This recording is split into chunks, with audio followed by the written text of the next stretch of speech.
Hi, I'm Kim. I'm Debbie. We are with Birds Out Loud, and today we are here with Christopher Thomas, and he's going to teach us how to target train.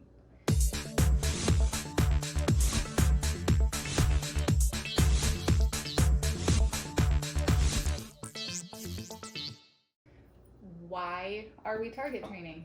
Because we've been getting a lot of questions concerning target training and how to do it.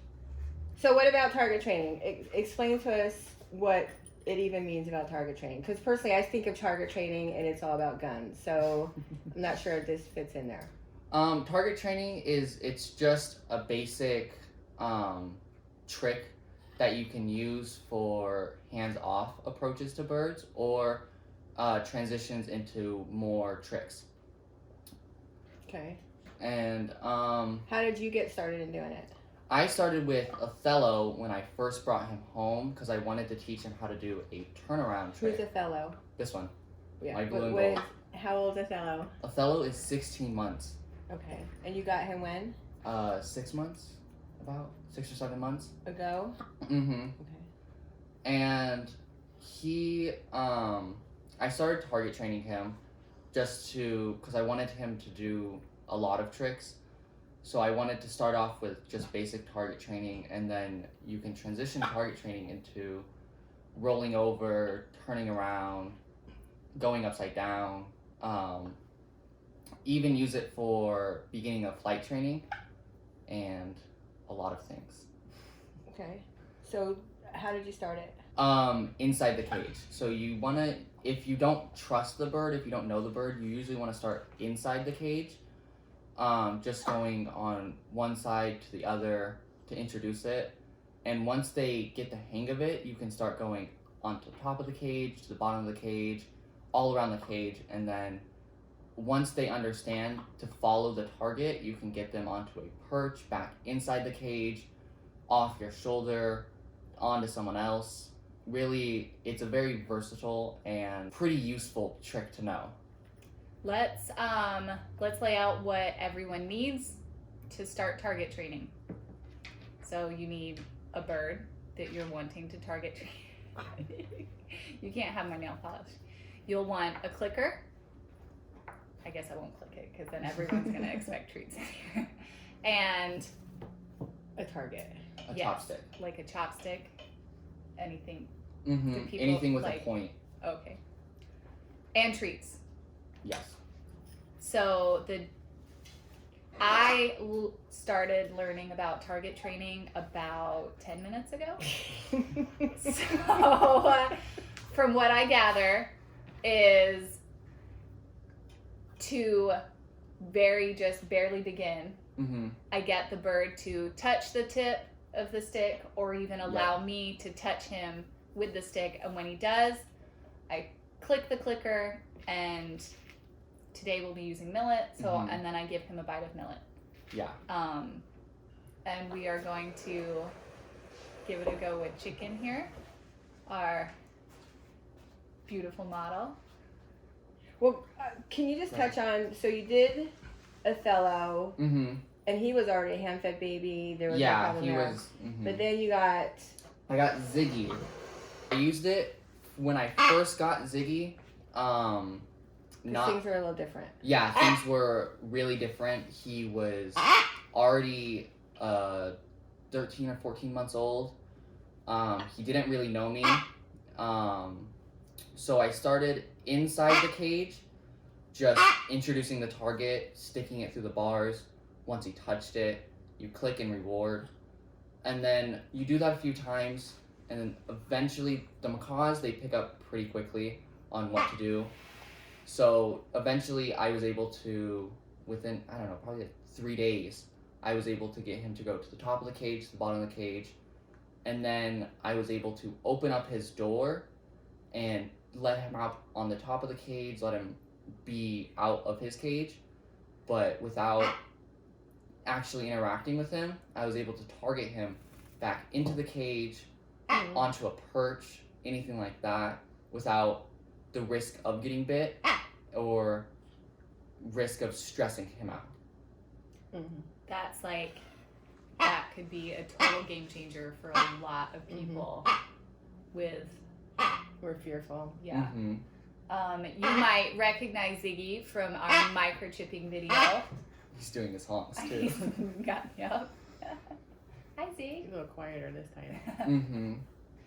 Okay, so let's try this out.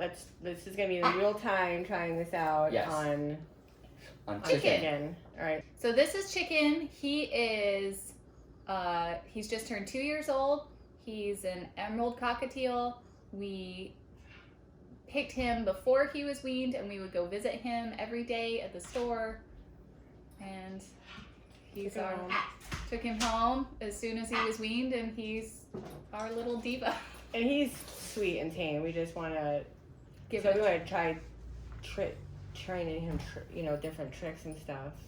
This might be a cool way of doing it. So what you want to start to do is you get a chopstick, a clicker, and they're pretty high value treats. You can find that out by laying out assorted treats to see which one they like the most. So you take their top treat, you take the target, clicker in another hand, and so you just want to slowly start to introduce the tip of the stick to their beak like that. And as good soon as they boy. touch it, you click and reward.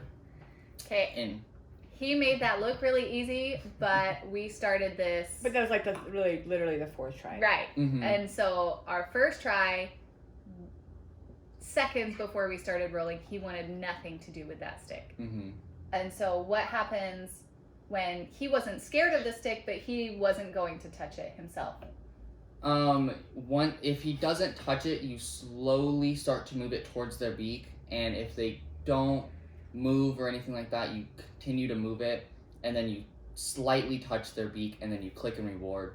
So they start to understand that once this thing touches my beak, I will get a reward, and then they'll start to want to do that for the treat. All right, so it's okay for you to touch the bird with the target and then reward them if, when you first start, they're not willing to touch it themselves. Mm-hmm. Try that again. He is like wanting to touch the end of that stick. Good. Good boy. Does it help to like have him a little hungry? Because Yeah. we just thought about doing this Mm-hmm. to try on the cockatiel while you were here. So he has had no food. Yeah. He's had no food deprivation. I mean, he's just been Mhm. normal. He came out of a cage with a ton of food. Yeah. So this is not because he's like so hungry. Yeah, no. You usually do want to start with them not eating breakfast to start any kind of training, but since this was kind of impromptu, he did eat breakfast, so his food motivation isn't extremely high, but it's still high because it is a millet and it's still a high value treat, so he still want to do the new trick. Okay, try that again. Let's see if we can get him to come over here. Good boy. So smart. Over here. Good. I feel like we're training me in the process. Mm-hmm. Where to point the stick, where to Totally. point the clicker. Hold the See if you can get him to climb down to that Mhm. bottom thing. chicken. Look over here. Come on. Turn around. Good boy. Down here. Would he normally climb down there? He's more of a jumper. So, okay. Well, good boy. I see people try to get him to turn around on the perch. Mm-hmm. Yeah, so what you'll want to do is just like that. Good boy. You'll start with quarter turns, and then it'll slowly go to half turns to full turns, and then once you get them to turn around fully, you can assign them turning to a command or a finger motion Mm-hmm. and stuff like that. Mm-hmm. And so to actually start the turnaround, you'll want to hold the target like this, have them click, reward, and once they touch the stick and you've clicked, you want to remove the stick away from them so they're not thinking that they have to touch it again. And then you bring it up. You want it? This usually happens once the stick is in a new position. They usually get scared of it for a second. And so as you see, you just go from just moving side to side to turning around, and then you can continue it for them to turn around again.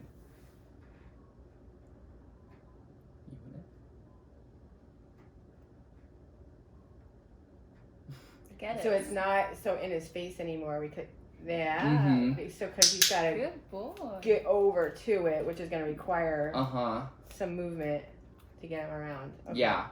And then once they have that down of turning around and understanding that that's what you want them to do, you'll slowly move the stick back to where it's just Like you see your finger. it's basically, yeah, so it's basically just your finger. And then once they start to and once they start to do that, you'll basically end like this, and then you can command it to go like, you can go like this as you go around them, and then you can, once you can do that, you can remove the target and go like that, and that will assign turnaround with To your a hand finger. motion. Should you start with the whatever word that you want to use? Yeah, you now can. too? Yeah, you can start by saying turn around or whatever word you want to use. Once that happens, you'll want to say it at the beginning, and then once they complete it, you'll click and then reward. Do you want to continue? Sure. Chicken. Chicken. No, just leave it there. Because it'll find it. Chicken.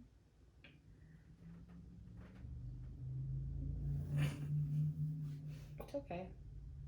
You could tell each time we do something different, just like any kind of training. Good boy. Yeah. When it's done with a different person, a different angle, different position, it just takes a second. It throws them off a little bit. So that's why you want to keep consistent. You want to just try to do the exact same thing every time, but sometimes that doesn't work out. So it's normal for them to be hesitant at first. Now, for a bigger bird, would you just get a bigger stick? No, I use that exact same one. Okay. For the little birds, you usually train to touch the beak with the target, but with the macaws, I train for them to touch it with their tongue, because I find it a little bit more easier to target them with, because they naturally will like touch it with their tongue first. So it's more common for people with macaws when they're target training that they actually train them touching it with their tongue and not the beak. Because I can't see that lasting very long if they were gonna if they bite it or nibble it, it'll just snap it in half. Yeah.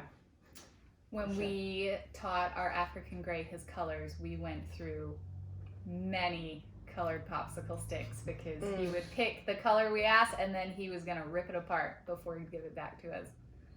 But that's another thing. And that could have been done clicker training too, right? Definitely. But you didn't. You just because you didn't know it. Nope. But so yesterday. That would make a great video though. Get Marvel out here showing his colors and maybe explain to people how they can start that. Yeah, you can introduce just clicker training, which is also another form of training. Do you find, how long should like these sessions be until they, At first, you want to keep, when you're introducing something new, keep the reward high.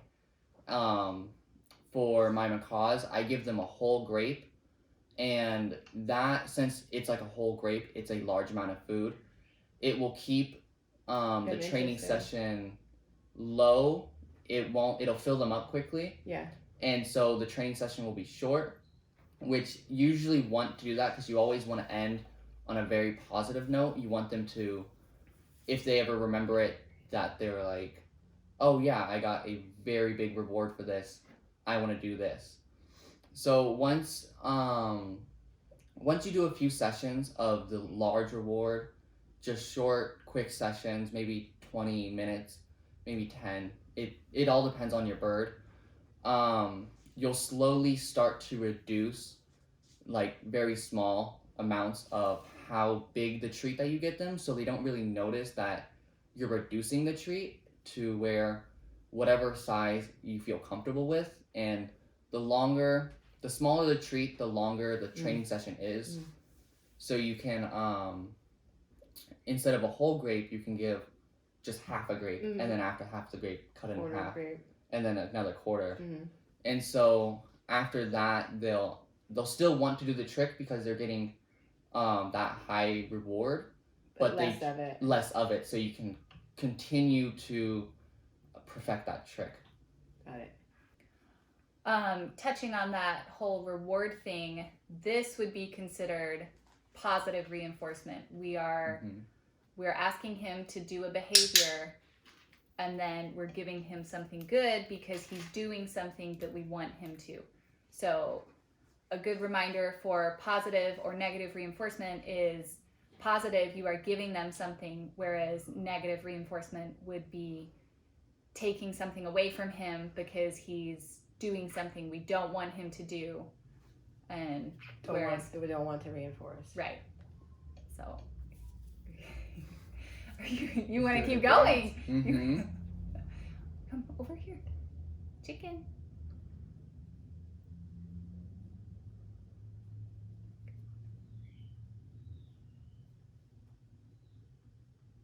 He can hear our other cockatiel in the house calling for him, and now the look on his little face. Should that ever happen? Should that ever... Removing it? Yeah. Yeah, that's completely, if you're holding it and they're not interested in it, take it away. Okay. Don't sit there and just hold it. Okay. Yeah, you can sit there for a little bit, but if they're not interested, take it away, wait a second, and then try again, because they will start to notice that if they didn't touch it, they won't get a reward or anything. Or just completely taking it away, let them reset, and then try it again. Yeah. Kind of like with free flight training. You don't want to just leave your hand up there calling for hours at a time. You just take your hand away and wait a minute. But I think that's a pretty good start to I have learned so much today in just a short amount of time. So I'm going to keep working on that, and stay tuned for maybe a little Facebook update or something where we've got chicken turning in circles, because I'm going to do it. I just got to find some chopsticks. That'll be cute. That will be so cute. But thank you so much for no problem coming over and teaching us these things. Yeah, it's really fun to target train, and then you can branch it out into all sorts of tricks. So it's really fun to do. Thank you. Yes. So on behalf of Birds Out Loud, thank you, Christopher, for being here. Watch for our upcoming videos, and please don't forget to hit the subscribe button.